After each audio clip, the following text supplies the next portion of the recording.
I don't pick the stories pick me. That has been the process. So anytime I'm commissioned to write a story, like right now, I have been commissioned to write a story, and I can't. I haven't been able to come up with a story. It has to come to me when it comes to me, like in that last story that you Mhm. mentioned in the collection, right? So there are times when the story is here and wanting to be written, and maybe I don't have the time to write. And there are times when I need to write a story, or I've been told to write a story, but I can't find a story. So it's like the story has to find me.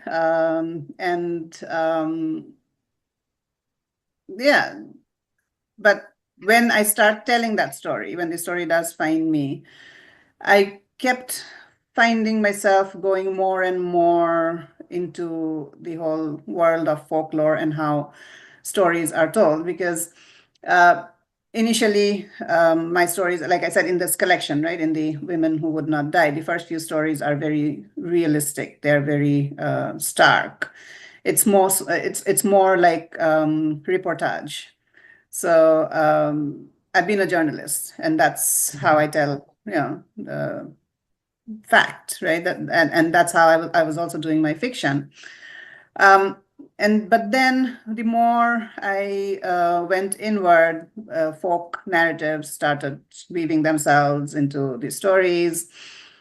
And I think somewhere it's also this whole idea of the specificity and the universality that I mentioned earlier, right? So there are these specific details in each of these stories, but there are these universal human conditions that they tell about, right? So if it's the story of Tejimola that goes into my story, or if it's the story of the Silonir Jiek, or Mhm. Mekurir Jiek, this whole connection between the natural world, right? This interspecies harmony that used to exist in our folk culture.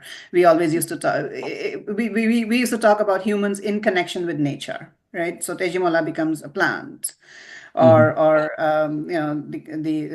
this girl is the daughter of a kite or a cat, right? So Mhm. there was no distinction between the human and the natural world at some point. Mhm.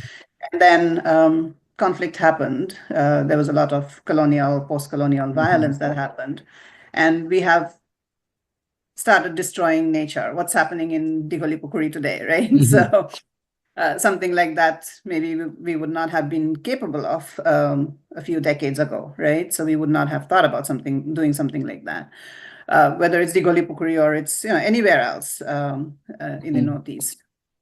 So this kind of destruction, this kind of rupture in that interspecies relationship, and how maybe somewhere going back to our folk literature will help us think about ways in which we can bring back that harmony and think about peace. So I think as I write my fiction and I do my scholarly work in peace building, more and more, I'm trying to bring these different parts of me together and these different elements together, and trying to think about ways of doing peace which are very close to the indigenous ways of doing things that we had. So, yeah.